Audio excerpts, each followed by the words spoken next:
Ya, tujuan akhir dari pembelajaran pemikiran kritis adalah kemampuan berdialektika. Ya. Nah, kemampuan berdialektika ini dilatih pada mahasiswa dengan dua keterampilan dasar, yaitu critical speaking dan critical writing. Nah, ini biasanya dilatih di dalam mata kuliah pemikiran kritis, bagaimana yang kami lakukan di kelas-kelas. Berikut adalah beberapa contoh latihan, karena banyak sekali yang rekaman tentang penelitian itu. Saya mau menunjukkan beberapa yang saya ambil secara acak supaya memberikan bisa dijadikan sebagai bahan pembelajaran bagi mahasiswa atau warga UKSW yang lain. Saya kira yang dikemukakan di sini adalah presentasi mahasiswa untuk draft critical writing-nya dan konsultasi jalannya. Dengan demikian diharapkan bisa memperkaya ya, bagi mereka yang tidak secara intensif, karena kita memang daring sehingga tidak latihannya tidak intensif. Saya berharap dengan video ini bisa memperkaya mahasiswa yang lain yang ingin mendalami atau ingin mempelajari dalam rangka membuat tugas-tugas akhir. Ya. Jadi bisa mengikuti presentasi dari teman-teman kalian ini dengan konsultasi masukan-masukan yang diberikan kepada presentasi mereka. Ya, demikian dan silahkan selamat mengikuti presentasi teman-teman kalian.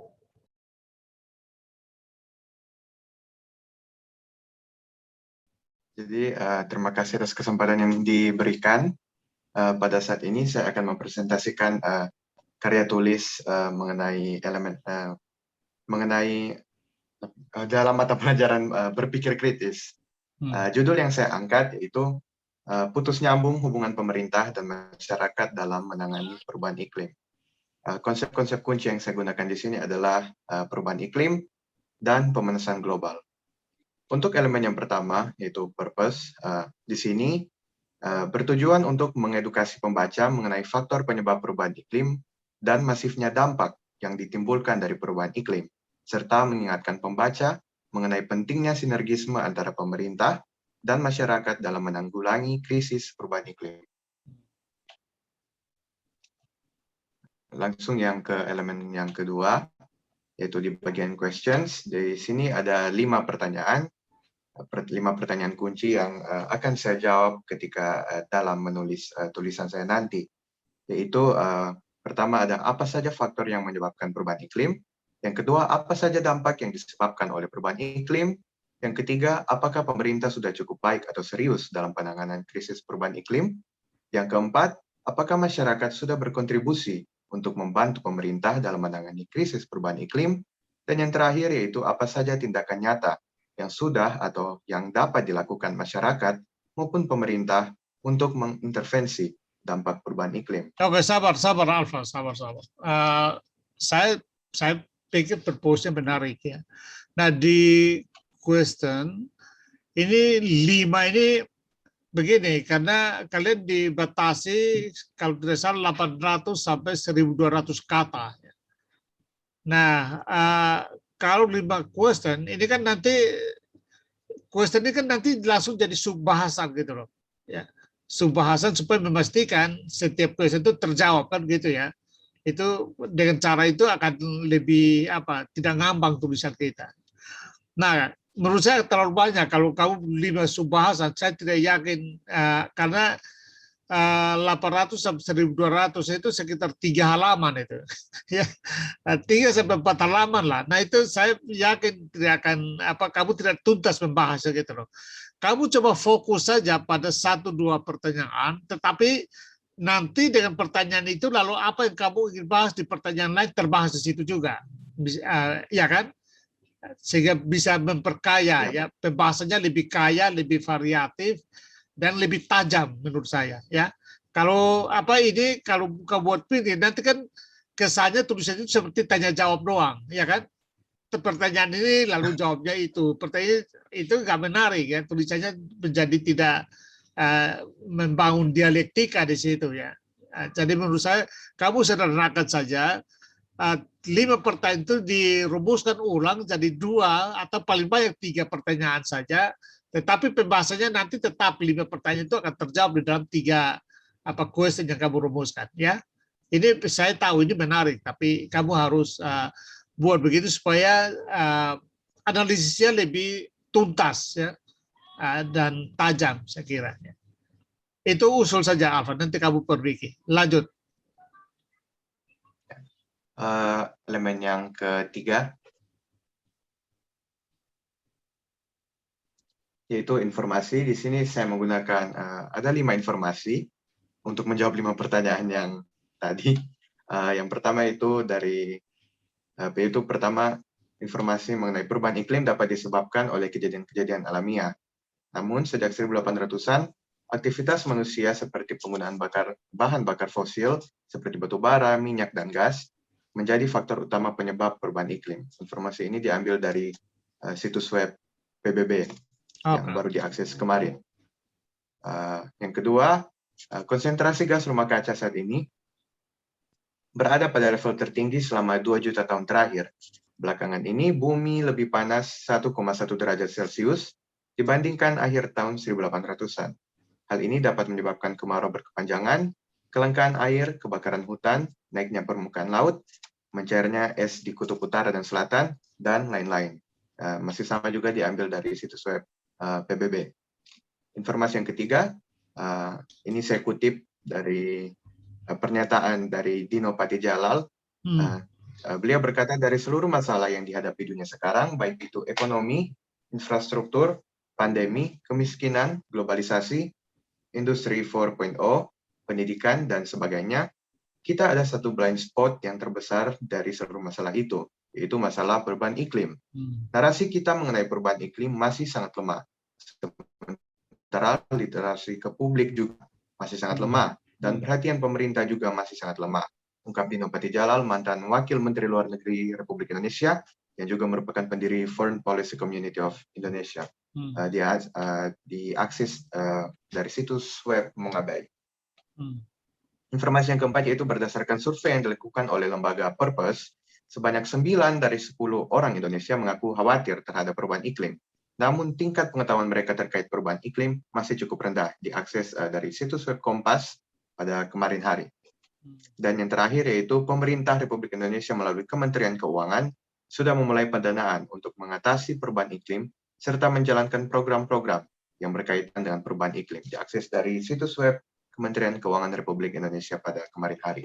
Oke, saya pikir informasi sudah cukup kaya. Satu pertanyaan, kamu bahas ini konteks Indonesia atau dunia ya? Indonesia, Pak. Oke.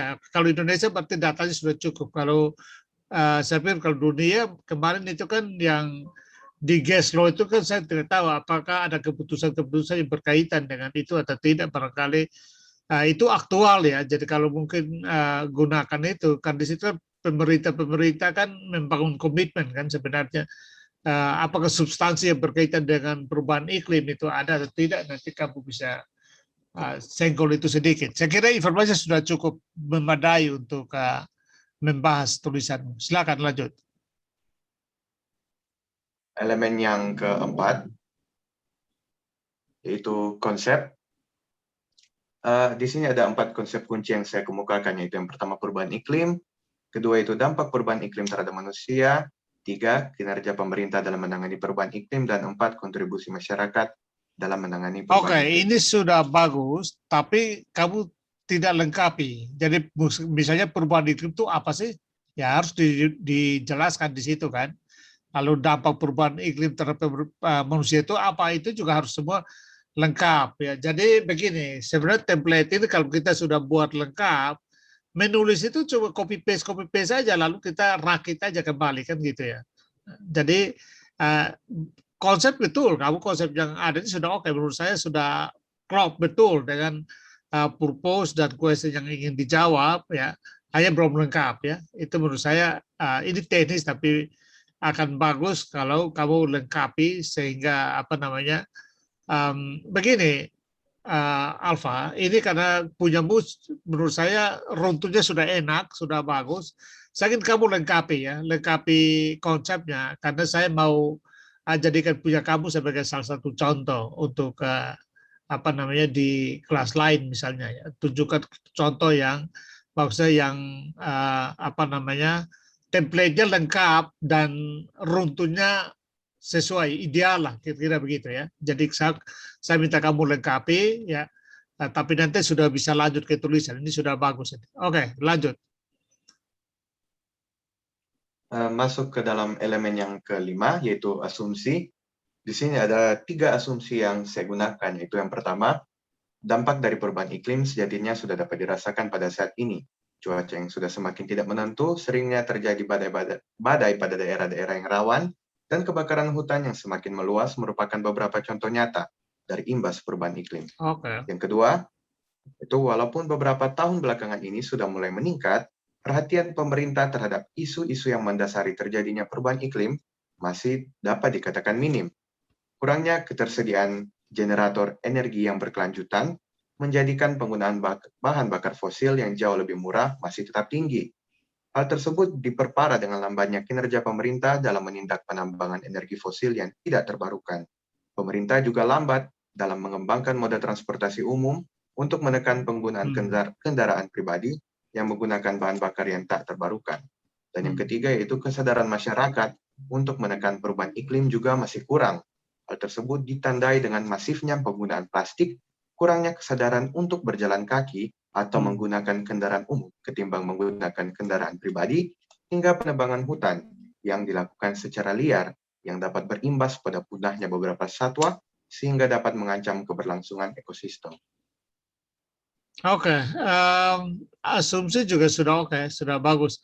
Saya lalu ingat ini apa namanya Alfa, apa namanya kritik Greenpeace Indonesia terhadap pidatonya Jokowi di Glasgow. Barangkali kalau kamu jadikan itu pintu masuk untuk memulai tulisan ini mungkin menarik, ya, karena lagi hangat-hangatnya, ya.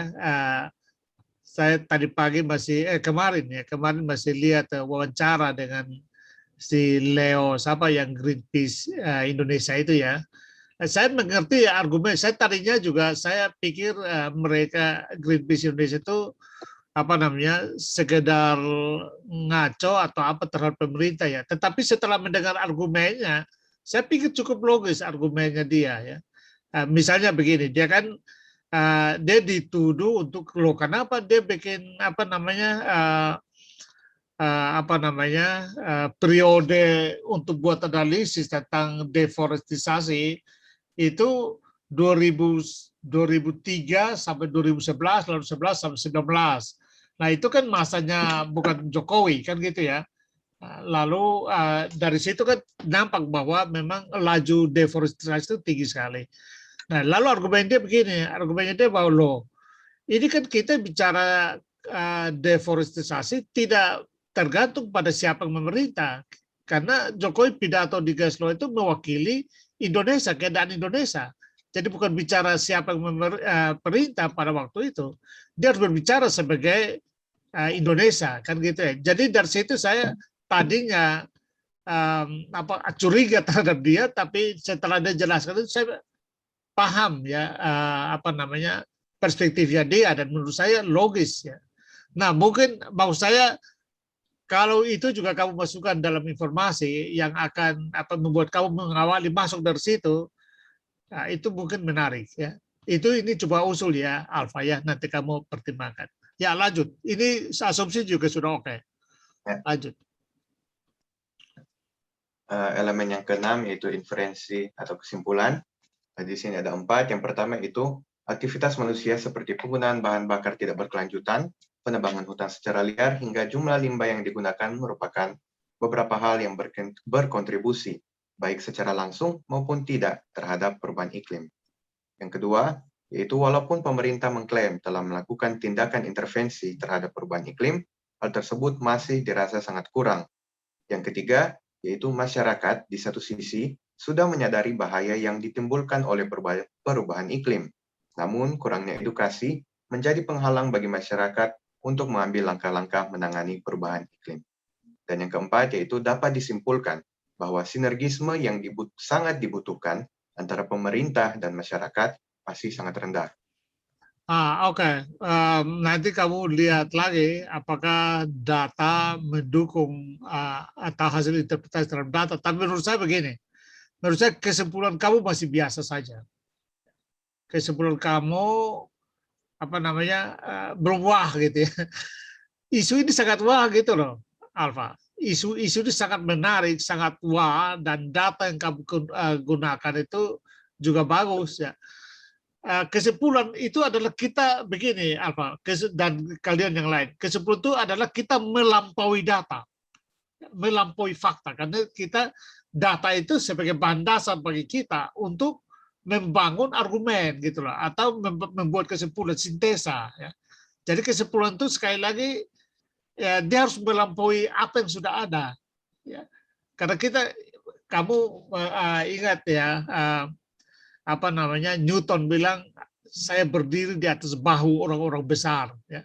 Itu maksudnya adalah bahwa setiap kita membuat kesimpulan berdasarkan pandangan-pandangan orang sebelumnya. Jadi kesimpulan kita adalah melampaui apa yang sudah ada, melampaui data, melampaui konsep. Tetapi dia berbasis data dan konsep. Itu maksudnya ya.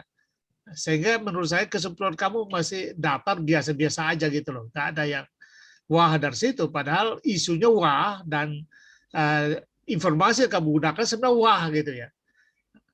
Jadi kesimpulan kamu masih, menurut saya masih terjebak untuk merangkum data, merangkum informasi, meringkas informasi dalam sini, bukan kesimpulan ya. Nah, saya nantang kamu untuk berpikir beyond ya, beyond the information, beyond the data ya. Itu sebenarnya kesimpulan yang hebat. Saya yakin kamu bisa dari presentasi kamu dari elemen-elemen awal, saya yakin kamu bisa lakukan itu, karena itu saya harap kamu lakukan itu ya. Oke, coba kita lihat di implikasi. Di implikasi dan konsekuensi ada 3. Yang pertama yaitu terjadinya emisi gas rumah kaca yang melapisi bumi. Hal ini mengakibatkan panas matahari yang masuk ke dalam bumi tidak dapat keluar lagi, melainkan terperangkap di dalam atmosfer sehingga terjadi pemanasan global. Yang kedua yaitu kurangnya literasi baik dalam bentuk sosialisasi dari pemerintah kepada masyarakat hanya akan berujung pada stagnansi kesadaran masyarakat terhadap perubahan iklim. Dan yang ketiga yaitu pelaku tindakan penebangan liar dapat menerima konsekuensi berupa hukuman yang tercantum dalam pasal 82 Undang-Undang Nomor 18 Tahun 2013 tentang pencegahan dan pemberantasan perusakan hutan. Nah, ini juga belum menarik. Coba kita lihat ke kesimpulan 1. Coba naik. Saya hanya mau jelaskan kepada kalian bagaimana hubungan antara kesimpulan dan implikasi. Mari kita lihat 1. Ini kita andaikan ini benar ya. Andaikan dulu ya. Saya belum rasa puas dengan kesimpulan ini, tapi kita andaikan saja bahwa kesimpulan ini benar. Kesimpulan 1, aktivitas manusia seperti penggunaan bahan bakar tidak berkelanjutan, penebangan hutan secara liar, hingga jumlah limbah yang digunakan merupakan beberapa hal yang berkontribusi baik secara langsung maupun tidak terhadap perubahan iklim. Nah, di implikasi, apa yang perlu dilakukan untuk itu? Nomor 1 ini. Apa konsekuensi logisnya kalau begini? Apa implikasi logisnya? Lalu, apa implikasi tindakannya? Tindakan apa perlu dilakukan kalau kesimpulannya seperti itu ya. Jadi yang pertama implikasi itu implikasi logis. Implikasi logisnya apa kalau begitu? Kalau kesimpulannya begitu.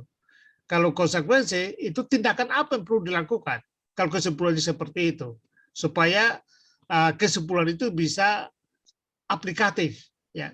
Nah, jadi di bagian implikasi dan konsekuensi. Implikasi sekali lagi adalah runtun logis dari kesimpulannya. Implikasi adalah runtun tindak dari kesimpulan. Ya. Jadi itu yang penting kamu paham dulu logikanya. saya belum bisa menilai inferensinya benar atau tidak karena saya tidak puas dengan kesimpulan karena inferensi ini tergantung dari informasi dan itu harus melampaui informasi, lalu implikasi itu tergantung dari inferensi, ya implikasi dan konsekuensi tergantung dari kesimpulan, ya. Jadi yang penting kalian paham dulu logikanya, ya, supaya dibuat dengan baik. Saya yakin Alfa bisa lakukan itu, ya. Jadi artinya kalau kesimpulannya ada, katakanlah begini, questionnya ada 3 atau ada 5, maka kesimpulannya memang harus ada 5. Karena kesimpulan sekali lagi adalah jawaban tegas terhadap pertanyaan. Nah kalau begitu, maka implikasi dan konsekuensi juga ada 5. Karena setiap kesimpulan membutuhkan implikasi dan konsekuensi. Itu minimal 5 loh, ya. Minimal, artinya supaya sama persis. Tapi bisa saja kalau kesimpulan, kalau questionnya cukup abstrak, maka mungkin satu question bisa butuh 2 kesimpulan. Tergantung seperti itu. Tapi kan saya sudah usul ke kamu tadi supaya ringkaskan jadi 3 pertanyaan saja, ya. Supaya setiap pertanyaan dibahas dalam satu sub-bahasan, ya. Oleh karena itu kesimpulannya juga saya kira 3 dan nanti implikasi dan konsekuensi juga 3, begitu, ya. Apakah sudah bisa dipahami itu, Alfa? Ya, bisa, Pak. Oke. Saya kira langsung kamu perbaiki, lengkapi, lalu langsung ke tulisan, ya. Oke, sudut pandang, silakan. Sudut pandang di sini, saya menggunakan sudut pandang saya sebagai seorang mahasiswa hubungan internasional UKSW dan juga seorang pemerhati lingkungan. Ya, great. Saya setuju sekali. Oke, ini pas, ya. Jadi ini point of view yang tepat sekali, ya. Jadi coba yang lain juga perhatikan. Ini kan dari point of view yang dibuat oleh Alfa, ini kan sangat matching, ya, dengan apa yang isi yang dia bahas. Ya. Ini yang dimaksud dengan sudut pandang, ya. Jadi mulai dari kalau kita lihat mulai dari rumusan purpose sampai ke bawah semua terkait, ya.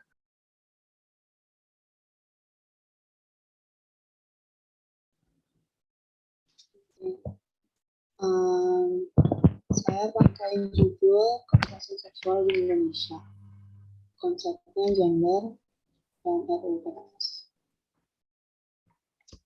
Suaramu nggak kedengaran. Suaramu nggak kedengaran tuh. Sorry. Maaf. Saya pakai judul kekerasan seksual di Indonesia dengan konsep kuncinya gender dan RUU PKS. Di sini gender maksudnya karena kekerasan seksual tidak melihat gender.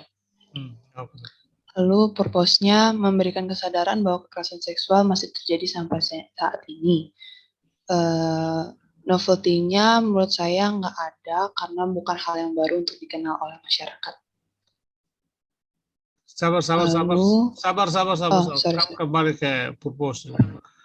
Purpose memberikan kesadaran bahwa kekerasan seksual masih terjadi sampai saat ini. Ini kalau purpose begini kan sifatnya cuma informatif ini, Anastasia. Coba kamu rumuskan supaya ada atau kita ke judulnya coba. Saya ingin kasih masukan untuk judulnya supaya menarik, ya. Kekerasan seksual di Indonesia. Ini terlalu besar sekali judulnya, ya. Kamu coba buat supaya lebih menarik sedikit, ya. Karena ini judul datar begini orang nggak tertarik membaca, ya. Jadi ini mungkin lebih bukan substansi, lebih estetik, ya. Karena memang menulis itu butuh juga seni, ya, dalam merumuskan judul, ya, supaya membuat orang tertarik untuk membaca, ya.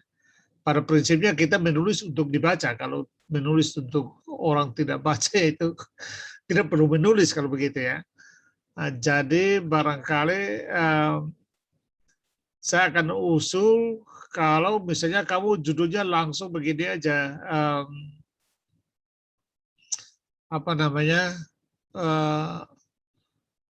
misalnya tentang ini kan lagi ramai kan RUU PKS, ya kan?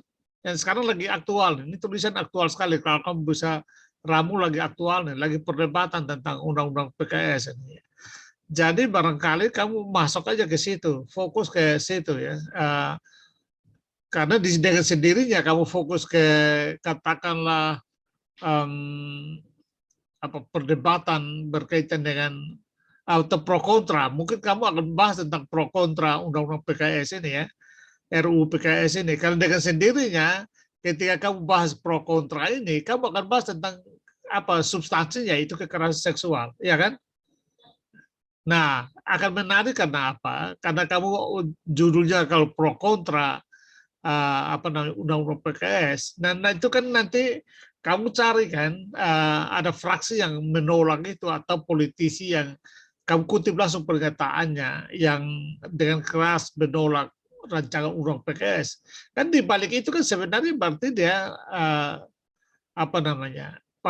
paling tidak dia menolak perlindungan terhadap kasus-kasus kekerasan itu kan. Nah ini kan berarti dengan sendirinya kamu sudah membahas terjadinya kekerasan-kekerasan seksual di Indonesia. Jadi sebenarnya substansinya sama, hanya merubah judulnya supaya lebih menarik. Itu kira-kira bisa nggak Anastasia? Kamu bisa nangkap itu nggak?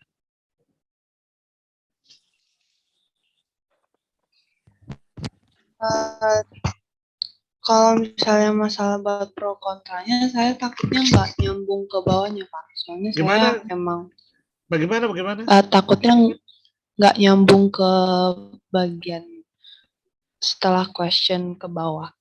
Soalnya gitu. saya emang pro RUU PKS-nya, bukan kontra. Iya, justru itu. Saya tahu dari judulmu jelas bahwa kamu sudah mengasumsikan bahwa RUU itu perlu, ya kan? Saya tahu itu. Iya. Iya, karena itu menurut saya tidak dengan pro kontra itu bukan berarti menghilangkan sikapmu, menolak sikap, bukan. Justru dengan pro kontra ini kamu tunjukkan di situ bahwa loh kok bisa ada orang yang tolak itu loh, politisi pula kan gitu. Jadi kan ini kan aneh sebenarnya kan. Loh undang-undang itu kan untuk mengatasi ini kekerasan, terutama di perguruan tinggi kan. Loh kok bisa ada tolak itu, sebenarnya ada apa di balik orang tolak itu, ya kan? Apakah dia pro kekerasan atau apa? Ya kan begitu, itu maksudnya. Jadi justru di situ menariknya kalau kamu bisa bisa mengeksplorasi, mengelaborasi tegangan itu dengan baik, lalu kamu muncul keluar dengan argumen untuk mendukung itu, yang argumen yang mempengaruhi pembaca untuk mendukung undang-undang itu. Kamu fakultas apa? HI, Pak. Oke, HI juga boleh lah. Ini kan boleh, saya kira hukumnya. Tapi oke lah, HI juga bisa kan. Kamu bisa merujuk misalnya di luar negeri barangkali ada undang-undang atau apa yang fakta atau apa yang berkaitan dengan ini ya. Itu akan menarik. Jadi maksudnya saya ingin kamu begini, karena ini kan lagi aktual nih undang-undang ini, iya kan? Rugi kalau kamu hanya membahasnya datar gitu loh, tidak masuk ke perdebatannya. Jadi kamu masuk saja supaya bangun argumen di situ. Mengapa kita harus menerima undang-undang PKS ini? Karena kamu bisa munculkan banyaknya data. Memang banyak sekali kasus kan data berkaitan dengan kekerasan ini. Kemarin ada juga teman ya kalian, ya saya nggak tahu di kelas ini yang konsultasi kemarin itu ada juga yang tulis tentang ini dan datanya banyak sekali, kaya sekali. Ya. Begitu. Ya. Ini kan yang terakhir ini kan gini loh, yang terakhir ini kan yang paling aktual sekarang kan yang kemarin itu kan, yang istri yang melaporkan suaminya mabuk-mabuk kekerasan, lalu malah istrinya yang dihukum 1 tahun kan. Karena melaporkan suaminya mabuk-mabukan dan apa itu ya, malah dia yang kena kan. Jadi dari Kejaksaan Agung artinya turun untuk memeriksa para jaksa yang memberi hukuman kepada ibu itu. Jadi kasusnya lagi menarik ini. Nah, menurut saya kamu, tapi oke lah, itu kan dia umum ya, bukan masuk ke substansi dari undang-undang PKS ini kalau tidak salah. Ya. Oke, kita lanjut dulu. Kita lanjut dulu nanti kita lihat keseluruhan apakah bisa masuk ke sini atau tidak. Kamu lanjut dulu presentasinya. Silakan. Questionnya, mengapa korban ogah untuk melapor ke polisi setempat? Mengapa setiap kalinya ada kasus pemerasan selalu diakhiri dengan kekeluargaan? Lalu apakah benar RUU PKS bersifat liberal?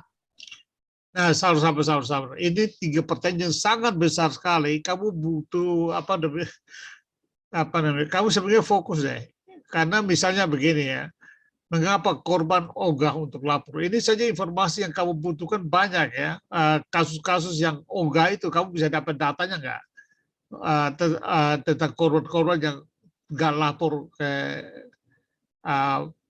polisi tempat. Itu kamu ada datanya nggak?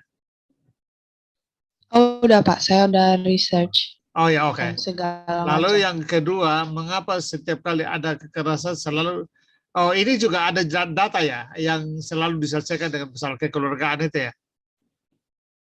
Ada? Ada. Oh oke. Lalu yang apakah benar RUU PKS liberal ini kamu ada juga ya? Ada maksudnya misalnya kutipan politisi atau apa yang mengatakan bahwa liberal itu ada? Saya ambil dari, kalau nggak salah, dosen universitas apa gitu, mengatakan sesuatu mengenai RUU PKS bersifat liberal atau enggak. Oh ya oke. Karena memang argumen dari politisi ya termasuk politisi PKS ya. Politisi PKS ya yang menolak dengan alasan itu bahwa undang-undang itu liberal. Memang ada satu pasal yang katakanlah pasal yang bunyinya ya apa namanya atas izin ya. Jadi apa namanya tidak melakukan apa ya atas izin atau ya atas izin korban atau apa ya. Perdebatannya saya tidak ikuti betul tapi sekitar itu ya. Oke, kalau ada datanya boleh kita lanjut. Coba kita lihat terus di informasimu. Mari kita lanjut. Informasinya, tim ahli balik DPR RI Sabari Barus menjelaskan kata penghapusan di draft dalam RUU PKS dihapus dan diganti dengan tindak pidana. Tim ahli balik beralasan menggunakan frasa itu karena mengambil pendekatan hukum bahwa kekerasan seksual merupakan tindakan pidana khusus. Lalu yang kedua, draft terbaru RUU TPKS hanya mengakui 4 jenis kekerasan seksual, padahal pada naskah RUU PKS sebelumnya masyarakat sipil merumuskan 9 bentuk kekerasan seksual. Nah, informasimu belum berbeda. Yang tadi yang kamu ngomong bilang ada itu di mana? Nanti jawabannya langsung di itu. Mana namanya? Oh, enggak bisa. Di kesimpulan. Justru enggak bisa. Dan kesimpulan itu bukan informasi. Informasi masukkan ke sini. Kesimpulanmu itu adalah hasil perlindungan kamu terhadap data yang ada ini. Kamu jangan pakai informasi itu sebagai kesimpulanmu. Itu berarti kamu nggak ngapa-ngapain begitu. Kamu berarti yang Pak, berarti informasi itu saya misalnya dapat informasi mengenai apakah benar RUU PKS bersifat liberal itu dari mana, saya taruh di informasi gitu. Iya, harus masuk semua di situ. Oh iya, oke. Termasuk ini soalnya data yang diimplikasi. data yang ogah lapor itu juga harus masuk kalau memang ada gitu loh. Harus masuk ke situ. Kalau tidak kamu tidak bisa buat kesimpulan. Soalnya yang di kesimpulan itu saya udah menyimpulkan yang dari informasi yang saya dapat. Iya, tapi kan informasinya kan nggak ada di elemen informasinya, lalu nanti pertanyaannya kesimpulan kamu dari mana munculnya. Oke. Jadi harus maksudnya begini, di dalam template ini kamu harus tempatkan semua sumber itu ada pada tempatnya dulu ya. Setelah itu baru kamu buat kesimpulan. Nah itu saya bilang kesimpulan itu adalah hasil perenungan sintesa terhadap data informasi yang digunakan. Jadi itu bukan ringkasan dari data itu, melainkan hasil sintesa kamu, gitu loh.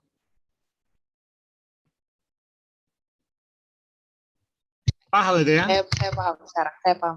Nah, jadi yang tadi saya tanya kamu di question itu, semua ada datanya, masukkan semua di informasi. Coba kita lihat kesimpulan yang kamu buat. Sorry, konsep dulu. Konsepnya apa? Kamu bahas itu apa? Perlunya pemikiran atau nilai yang terarah dan reflektif yang pada kesimpulan logis ditingkatkan menjadi argumen atau solusi. Yang kedua itu penghapusan kekerasan seksual didasarkan pada asas penghargaan, Nah, sorry. harkat dan martabat manusia. Ini bukan konsep ini apa Anastasia. Ini asumsi ya. Konsep itu adalah sekali lagi berkaitan dengan definisi, berkaitan dengan teori, berkaitan dengan pasal-pasal undang-undang. Itu konsep ya. Jadi ini asumsi ini ya. Tidak ada sumbernya, tidak ada apanya. Jadi ini asumsi kamu. Ya, konsep itu sekali lagi ya, pendapat ahli, teori, model filosofis, prinsip-prinsip ilmiah, ya, itu masuk konsep. Pasal-pasal undang-undang itu masuk konsep. Ya, jadi ini bukan Berarti konsep. konsep itu definisi Ya. yang sudah ada ya Pak? Ya, betul. Definisi yang sudah ada, kemudian kamu mau berdasarkan itu lalu kamu rumuskan definisi sendiri, itu juga boleh masuk, tidak masalah. Ya.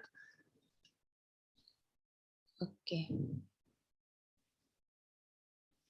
Nah, kalau Ya, begitu, fungsinya. ya tadi bisa pindahin dan bisa aja. Kamu penyusunan undang-undang berdasarkan pada kasus-kasus real dan oke, ini juga tidak masalah sih.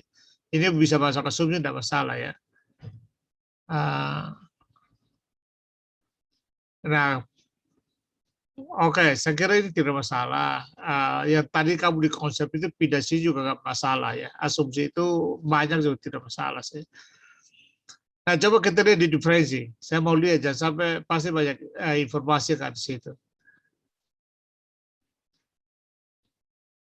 Nah, ini juga belum masuk. Jadi artinya kamu harus lengkapi dulu informasinya, baru bisa buat kesimpulan. Karena kesimpulan itu harus ya sekali lagi merupakan jawaban terhadap pertanyaan dan hasil perenungan, hasil sintesa terhadap informasi ya, yang digunakan. Ya.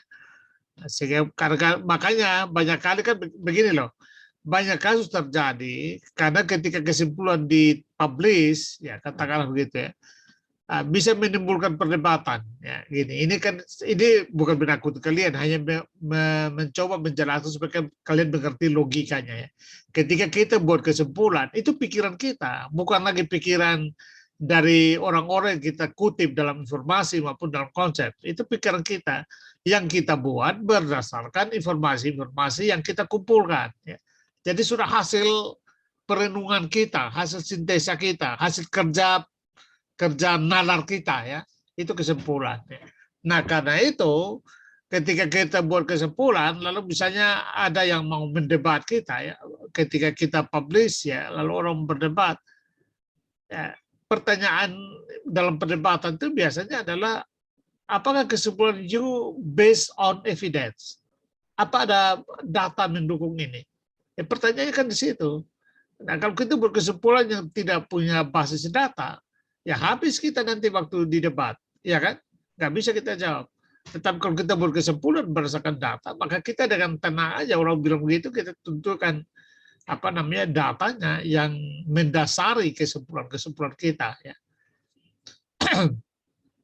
Nah, jadi kamu apa namanya lengkapi dulu. Saya kira mungkin konsep oke ditata lagi yang tadi yang salah posisi itu dimasukkan lagi ke konsep ya. Informasi yang masih kurang menurut saya. Informasi belum memadai. Ya. Standar informasinya itu belum memadai ya. Kalau kamu sudah bisa buat standar itu, saya kira akan menarik. Makanya saya kalau misalnya kamu masuk langsung di dalam apa namanya pro kontra undang-undang ini, menurut saya malah akan kuat ya, karena informasinya langsung dapat, karena masih aktual menurut saya. Tapi tidak apa-apa kalau kamu mau lebih nyaman dari ini boleh, tapi ya silakan dilengkapi dulu informasinya. Ya. Cari kasus yang kuat barangkali itu akan menjadi informasi yang bagus. Ya. Satu kasus yang sangat kuat, sangat menonjol. Kalau tidak salah undang-undang PKS ini masih hanya berkaitan dengan kekerasan di perguruan tinggi atau secara umum ya. Kalau secara umum mungkin ya kasus ibu tadi yang saya bilang itu bisa jadi apa pintu masuk bagi kamu. Yang kamu amati itu gimana, Anastasia? Menurut saya sih Pak, yang ibu itu bukan kekerasan seksual sih Pak, itu beda. Oh, Tapi beda kalau ya? misalnya kalau yang RUU PKS itu umum, yang punyanya buat universitas itu yang Permendikbud yang baru yang dari Nadiem. Oh ya, oke. Kalau begitu ya kamu cari kasus yang umum atau misalnya kasus yang saya pernah angkat itu ya. Oh ya, bukan. Ini juga bukannya. Ya saya mau ngomong soal kasus di NTB itu yang guru yang melaporkan kapal sekolah itu lalu dia dihukum itu. Oke, tapi prinsipnya begitu. Kamu cari satu kasus yang cukup menonjol berkaitan dengan ini, itu masuk ke informasi. Kalau satu kasus itu saja kamu dapatkan, itu sudah cukup kuat untuk membuat tulisanmu menarik, ya. Saya mau memperjelas berarti informasi itu, berarti kesimpulan itu harus sesuai dengan informasi. Ya betul, harus berdasarkan informasi. Tetapi bukan ringkasan informasi loh, itu interpretasi. Informasinya ada, lalu kamu menginterpretasi informasi itu ya. Oke. Saya paham sekarang. Oke ya, langsung diperbaiki, lalu kamu langsung buat tulisan ya, buat artikelnya ya. Jadi benahi Ini informasinya implikasinya? langsung ke artikel. Gimana? Ini implikasinya. Ya, implikasinya nggak ada guna, nggak pasti salah implikasimu karena kesimpulannya kan belum ada, kesimpulannya kan belum betul. Ya. Oke. Oke, sudut pandang. Nah, sudut pandang kamu salah ya, sama dengan perubahan judul dan seterusnya. Ya, kalau perubahan ini barangkali kalau dia masuk di dalam pembahasanmu, sebaiknya dia bisa dimasukkan ke dalam. Kalau ini bisa masuk ke informasi ya, karena ini kan berkaitan. Tapi menurut saya ini kan bukan substansi yang kamu bahas kan. Point of view itu adalah dari sudut pandang mana kamu membahas masalah ini. Sebagai apa kamu membahas tema ini. Makanya saya pikir tidak apa-apa kalau kamu pakai sudut pandang kamu sebagai mahasiswa HI, UKSW, saya kira juga oke. Tema-tema ini saya kira bisa saja kan, isu-isu bisa menjadi isu-isu internasional kalau kekerasan seksual seperti ini kan. Jadi barangkali dengan itu juga bisa, atau bisa juga kamu tulis sudut pandang itu kamu mahasiswa UKSW, lalu misalnya pemerhati sosial atau apalah yang berkaitan dengan pokok yang dibahas ini, kira-kira begitu ya.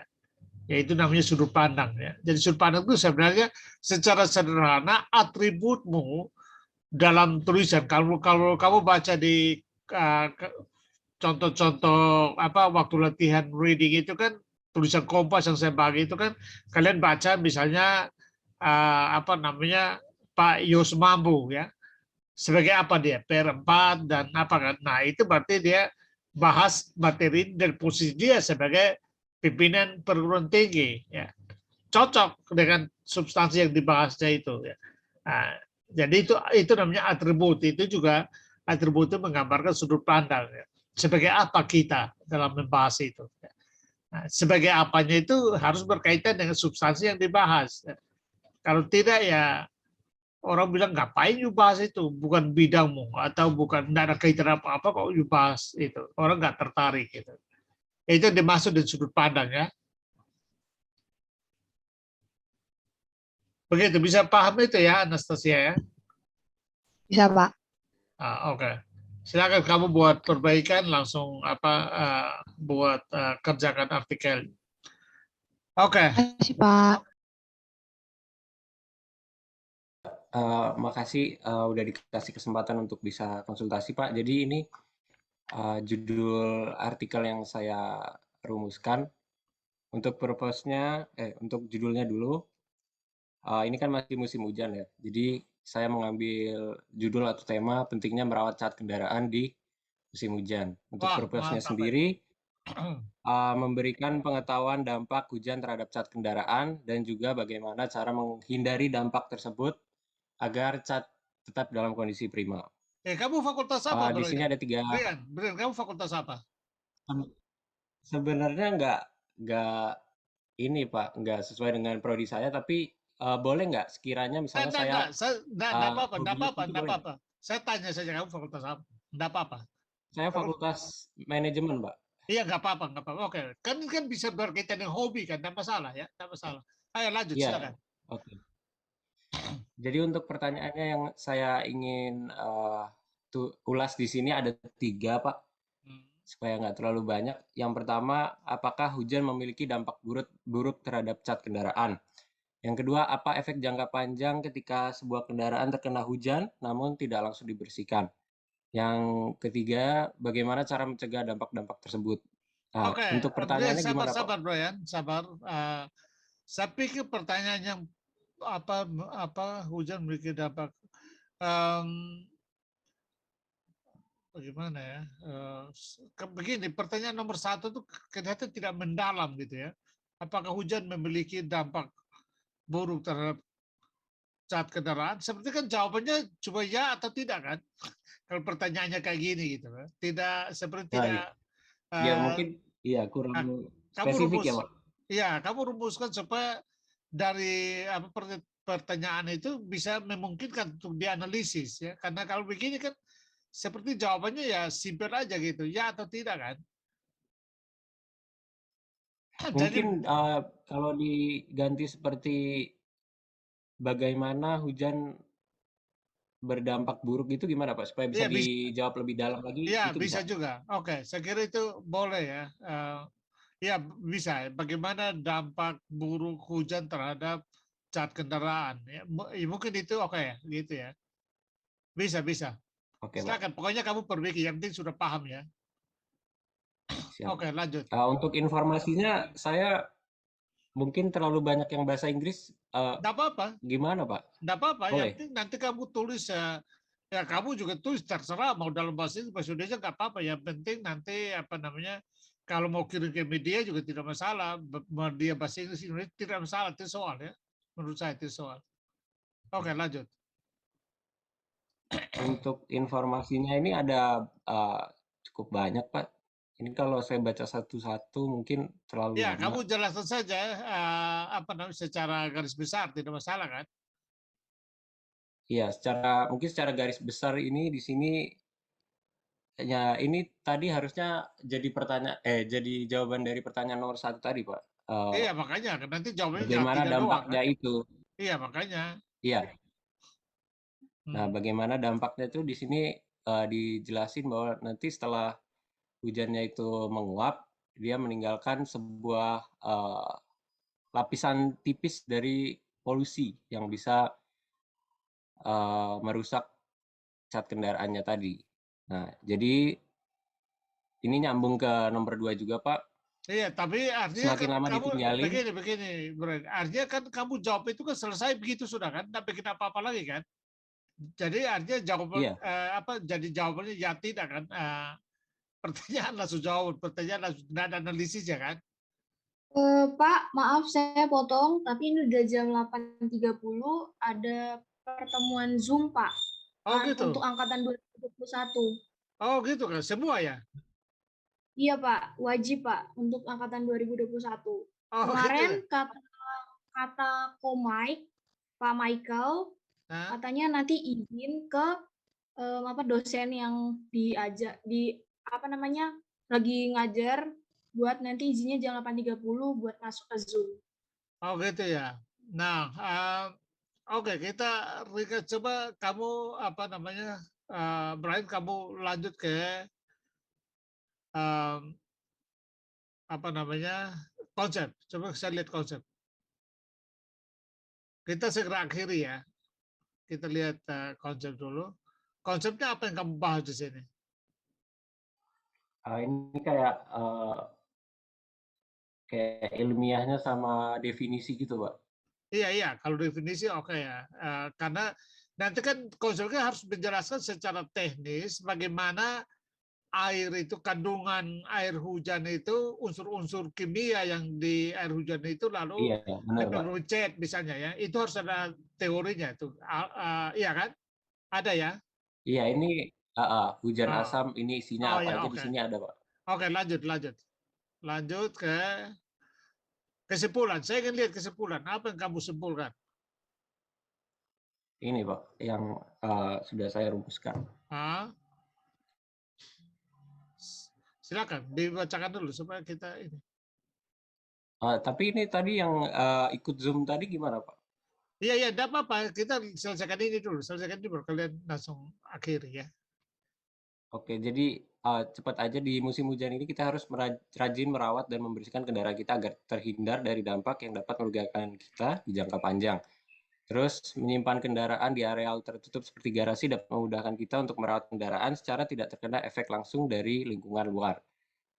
Untuk melindungi dari dampak-dampak tadi, kita dapat menggunakan wax, spray, sealant, dan detailer yang dapat dilakukan di rumah. Tetapi untuk perlindungan lainnya yang nanti saya bahas di atas, itu harus dikerjakan secara profesional. Dan juga cat yang bagus dalam kondisi prima dapat memberikan value yang tinggi dalam penjualan kembali kendaraan. Oke. Lebih lagi jika masih dalam Menurut saya bentuk kesimpulan database. kamu juga masih biasa saja ya. Kamu belum melampaui data yang digunakan, belum melampaui konsep ya. Jadi ini meringkas kembali data. Menurut saya sebaiknya kamu pikirkan satu yang melampaui ya datanya ya. Itu masukannya sama sekira dengan Alpha tadi ya. Jadi tinggal di Oke, Pak. tapi prinsipnya lanjut ke kamu bisa lanjut ke tulisannya. Ini, Pak.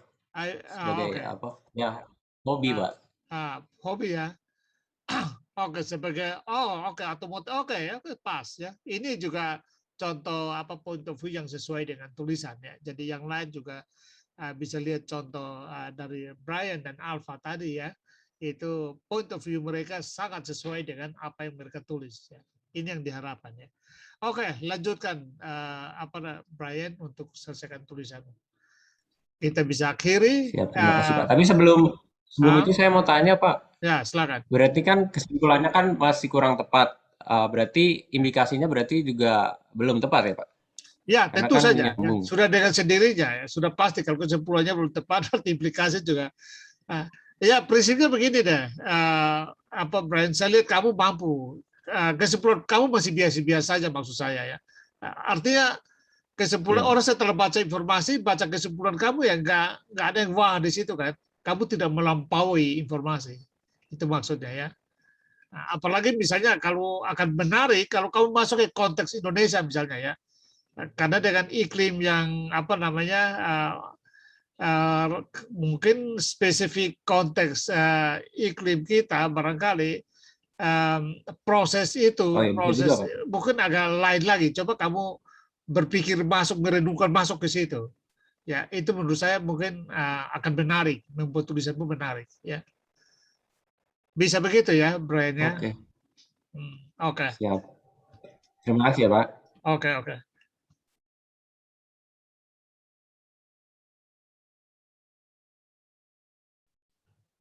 Judul yang saya ambil sini meningkatnya pernikahan dini di masa pandemi dan mendiskusikan bagaimana cara pencegahannya. Sorry, saya pakai judul terlalu panjang. Nah, ini coba untuk Alpha juga tadi ya, judulnya terlalu panjang. Coba kamu create judul yang menarik, ya, singkat tapi menarik. Paling banyak 5 kata ya. Judul menarik itu paling banyak 5 kata. Jadi buatlah judul yang lebih ringkas, menarik dan membuat orang kepingin tahu ya. Judul yang membuat orang betul-betul membaca judulnya, dia ingin membacanya atau dia merangsang rasa ingin tahunya ya. Jadi saya kira begitu. Adalah kamu juga bagaimana dibuat judulnya supaya menarik, ringkas ya. Meningkatnya pernikahan dini di masa pandemi dan medis bagaimana cara mencegahnya ya. Jalan dulu nanti kita lihat, tapi menurut saya judulnya terlalu panjang.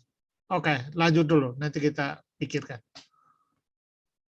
Tujuan tulisan saya itu memberitahu dampak dari pernikahan dini dan mendiskusikan bagaimana pencegahannya kepada masyarakat Indonesia. Nah, ini sabar ya, memberitahu nih ya apa namanya kalimat yang tidak begitu apa ya untuk tulisan-tulisan ilmiah itu memberitahu ya ya beritahu aja pengumuman di wall Facebook misalnya. Ya.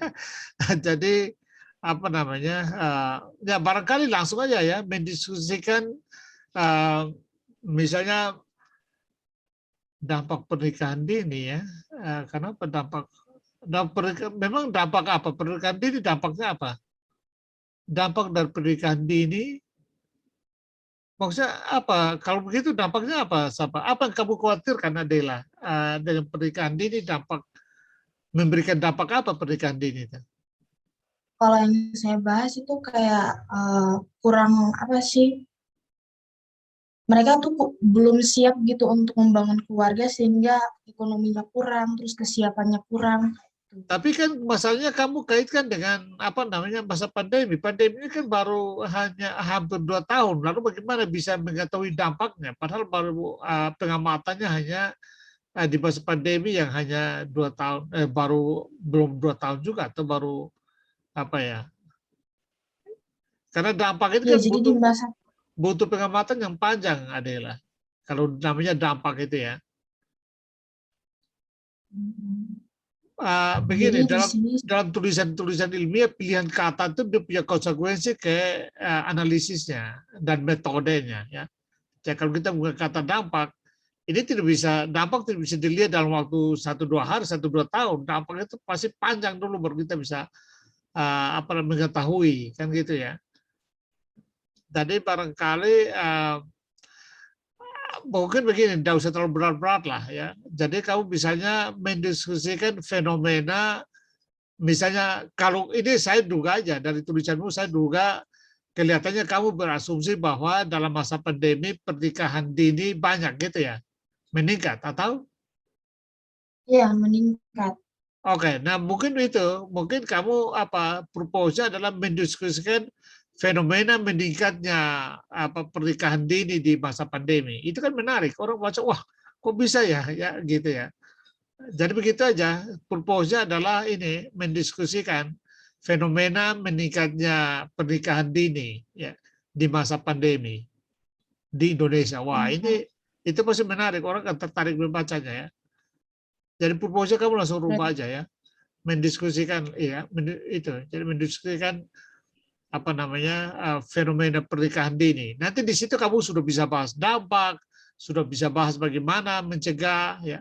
Tapi dengan purpose itu sudah cukup lengkap ya.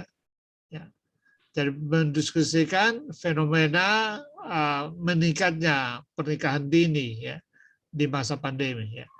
Mungkin ada juga yang tertarik itu bisa juga menulis angka tingkat kelahiran di masa pandemi. Kan itu kan banyak yang masa pandemi itu di rumah aja kan. Akhirnya meng-create anak lah, kira-kira begitu ya. Ini dugaan saja ya, dugaan saja. Tapi mungkin saja kalau ada data sedikit, mungkin ada mau teliti, itu menurut saya menarik juga ya. Jadi setelah pandemi bisa bandingkan dengan tahun-tahun sebelumnya, angka kelahiran mungkin tinggi ya. Nah ini dugaan-dugaan ya, itu bisa saja. Terutama di kampung ya, di kampung itu kan orang kan nggak ada kerjaannya, dia di rumah ya pasti sudah apalagi pasangan-pasangan muda ya, mencipta anak terus itu bisa membengkak gitu angka kelahiran. Ya ini dugaan. Tapi saya membayangkan seperti yang dibuat oleh Adela ini, saya kira muncul dari asumsi yang semacam itu ya. Bahwa pernikahan dini muncul. Oke, nanti kita lihat apakah kamu punya data cukup. Nah, gimana? Oke, saya lanjutkan dulu ya Pak. Ya, oke. Ya. Terus pertanyaan yang saya gunakan untuk menjawab tuh, mengapa hal tersebut bisa terjadi? Nah, ini lagi ya. Kamu asumsikan bahwa semua orang sudah paham apa yang kamu lakukan, langsung mulai dengan kalimat mengapa hal tersebut. Hal apa itu? Ya, harus lengkap kalimatnya ya. Kalimatmu nggak clear ini. Questionnya nggak clear ya. Jadi hal apa itu kamu maksudkan? Mengapa hal apa itu? Ya, jadi harus masuk. Artinya mengapa pernikahan dini terjadi atau meningkat di masa pandemi? Nah, mungkin itu ya. Mengapa pernikahan dini meningkat di masa pandemi misalnya ya. Nah ini menarik, kalau ini yang kamu tulis, menarik, orang akan ingin tahu loh. Iya ya, bagaimana ya? Jadi menikah di masa pandemi ya, kamu kan berkaitan dengan masa pandemi kan. Kamu harus ingat masa pandemi itu berarti 2 tahun terakhir kan, sejak Maret 2019 sampai sekarang. Jadi data yang kamu gunakan untuk menganalisis itu hanya rentang waktu itu. Itu harus memahami konsekuensi dari rumusan question seperti ini. Yang kedua, apa dampak buruk dari pernikahan dini?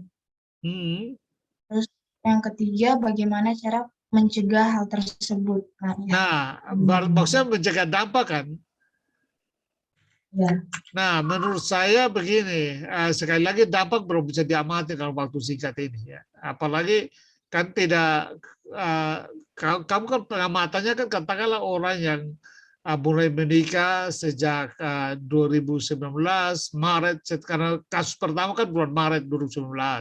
Berarti pengamatan kamu kan sekitar itu, orang-orang yang anak-anak muda yang belum cukup umur lalu dia menikah di masa 2019 sampai dengan sekarang, dan itu dampaknya masih sulit diamati loh Adela, karena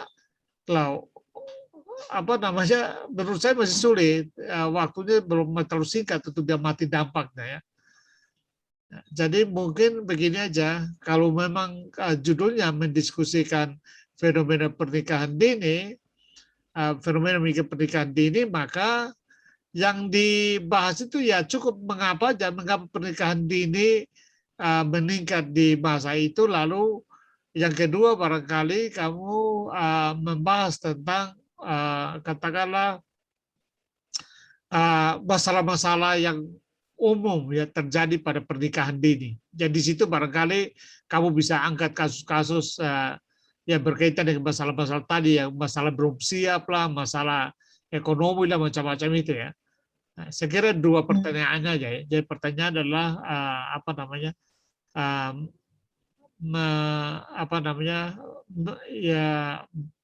masalah-masalah apa yang terjadi ya pada pasangan yang melakukan pernikahan dini dan mengatasinya ya. Nah, kamu harus ingat bahwa pakai kata pandemi berarti ruang pengamatanmu hanya di masa pandemi loh ya.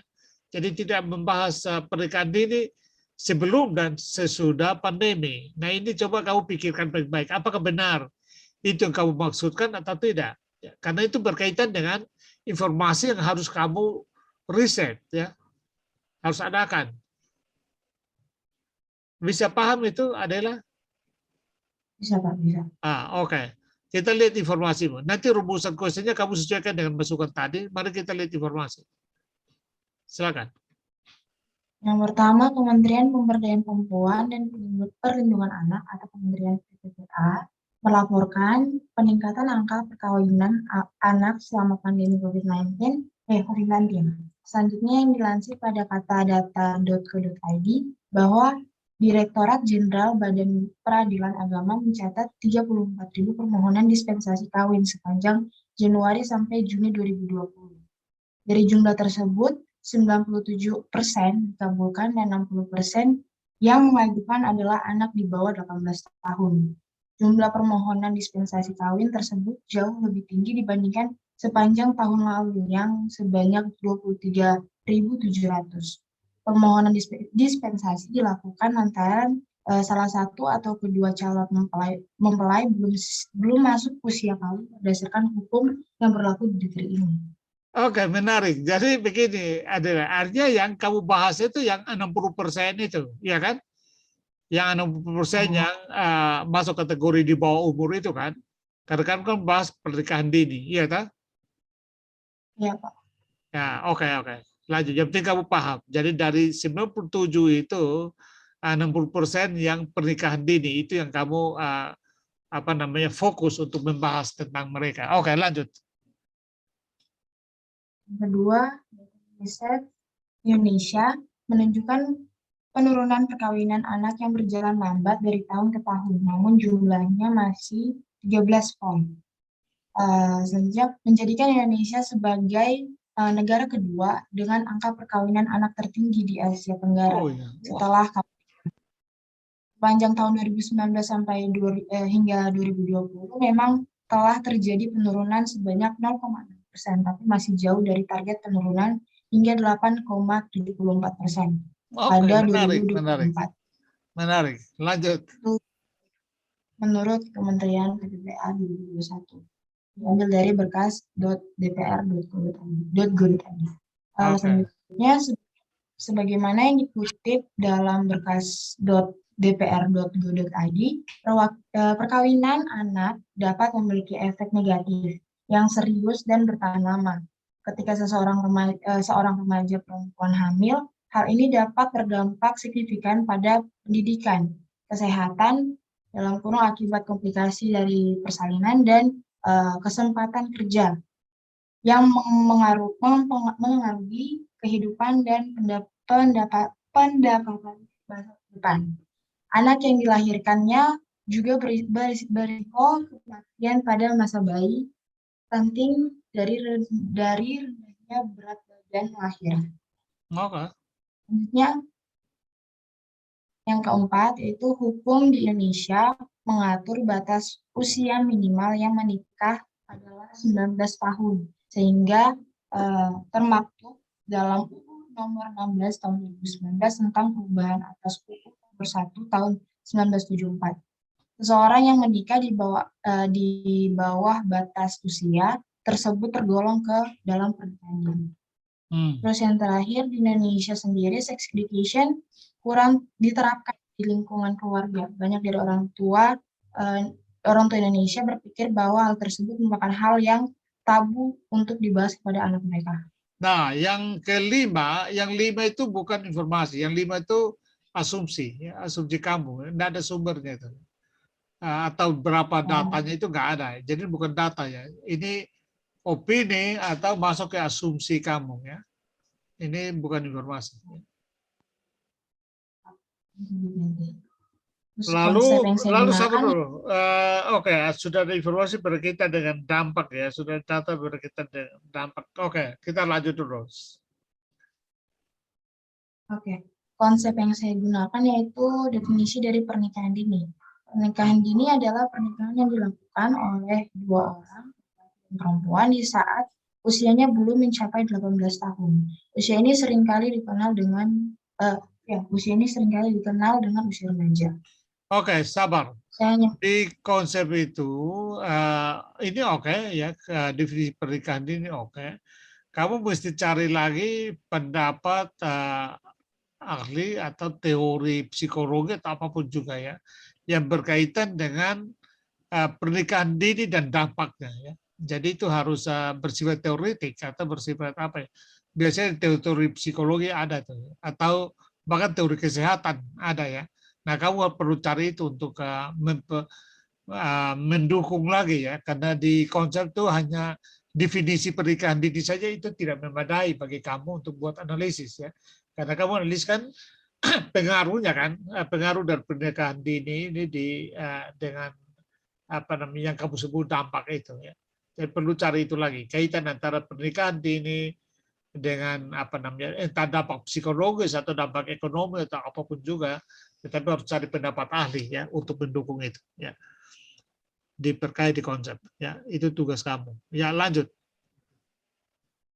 Asumsi saya yang saya gunakan yaitu apabila semua orang tua mau untuk turut berpartisipasi dalam hal ini dan langkah-langkah yang telah digunakan yang telah disebutkan dalam artikel tersebut sudah dijalani, maka angka perkawinan dini pasti tidak akan terus melonjak. Nah ini langkah-langkahnya kamu sebutkan artikel tersebut, artikel yang mana itu? Nggak ada yang apa namanya, nggak ada tahu yang kamu maksud artikel tersebut itu yang sebut di mana. Jadi kamu asumsinya, ini asumsi kamu ya, bukan asumsi orang dalam artikel ya. Ini harus pastikan dulu asumsi kamu. Lalu yang berikut, yang tadi yang di informasi nomor 5, yang saya bilang itu bukan informasi, kayaknya itu lebih cocok di asumsi ya. Itu asumsi kamu menurut saya. Yang informasi nomor 5 itu ya, di Indonesia Ya ini ya, menurut saya itu asumsi. Saya juga paham bahwa kondisinya begitu, tapi kalau kamu munculkan ada datanya, itu baru masuk di informasi. Tapi kalau nggak ada data, kamu hanya menyebut secara verbal seperti ini, maka ini bukan tidak masuk kategori informasi, dia masuk kategori asumsi. Ya. Asumsi artinya sesuatu yang kamu yakini, tetapi masih butuh pembuktian, masih butuh diteliti lagi untuk mendapatkan buktinya. Ya. Begitu ya. Ya benar, ini menurut saya sih, saya orang kayak Itu betul, katanya. berarti itu asumsi. Oke, lanjut. Terus kesimpulannya ini saya bikin jawaban dari yang pertanyaan tadi. Jadi beberapa penyebab pernikahan dini adalah anak di bawah beberapa penyebab pernikahan anak di bawah umur adalah antara lain kurangnya edukasi, Oke. minimnya Sama seperti yang lainnya, kesimpulan kamu belum, bukan kesimpulan, ini meringkas data ya. Jadi sama ya, saya ingin kalian sekali lagi melampaui data. Ya. Buatlah kesimpulan dan bukan meringkas data ya. Jadi sama, saya kira ini kesalahan yang umum dan sekali lagi jangan kurang hati ya, karena bukan terjadi pada kalian. Dalam workshop untuk para dosen juga kami masih menemukan hal yang sama ya. Bahkan saya sendiri juga kadang-kadang terjebak di dalam kesimpulan yang salah seperti ini. Ini umum di Indonesia ya. Dalam pengamatan saya, kita di Indonesia belum pintar membuat kesimpulan ya. Karena itu saya memang lagi mau buat penjelasan khusus cara buat kesimpulan untuk upload di YouTube-nya Pusat Studi supaya bisa mengedukasi ya warga UKSW. Jadi sekali lagi kesimpulan kamu juga umum, ya, dia hanya meringkas informasi, meringkas data dan bukan kesimpulan. Ya, saya kira diperbaiki lagi.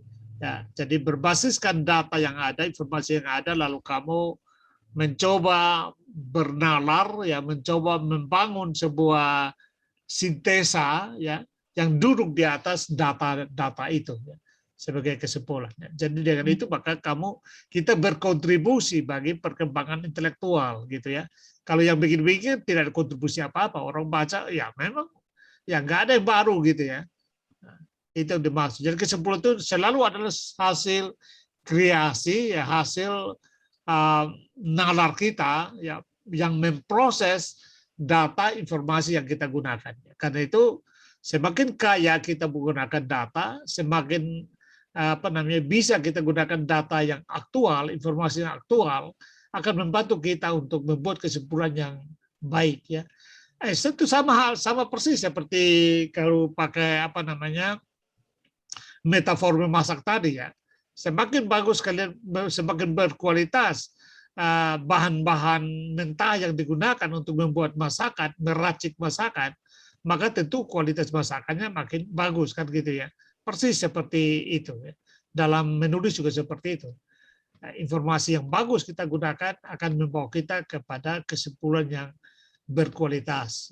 Saya kira itu ya. Jadi ini bukan hanya untuk Adela saja, tapi untuk semua ya, termasuk untuk Valdo dan Brian yang tadi sudah presentasi itu ya.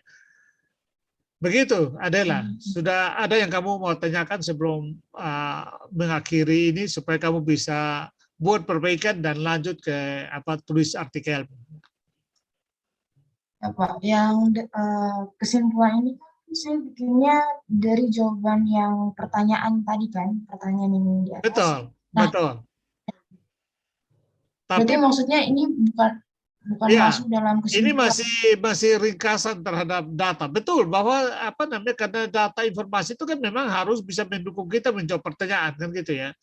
Nah, tapi kan akhirnya kan kamu hanya menggunakan pertanyaan lalu datanya bilang apa, kamu langsung masukkan copy paste datanya ke situ. Jadi akhirnya tidak ada kamu lakukan kalau begitu.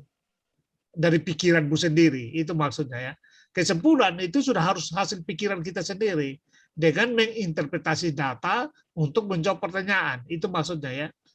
Jadi bukan buat pertanyaan lalu cari orang punya informasi lalu kita pasang di situ dan menjawab pertanyaan, bukan itu. Itu bukan menulis itu namanya. Itu buat clipping itu namanya ya.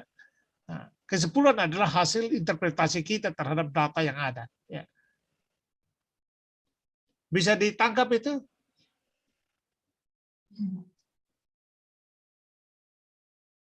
Berarti implikasinya juga salah. Salah jelas ya, jelas ya. Karena tunggu kesimpulan. Karena itu, nah untuk kalian semua, karena itu kesimpulan itu paling banyak itu 3 kalimat doang ya.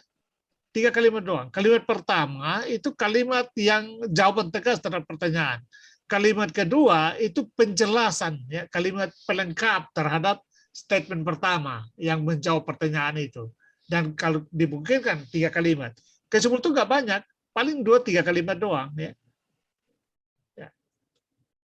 Begitu ya.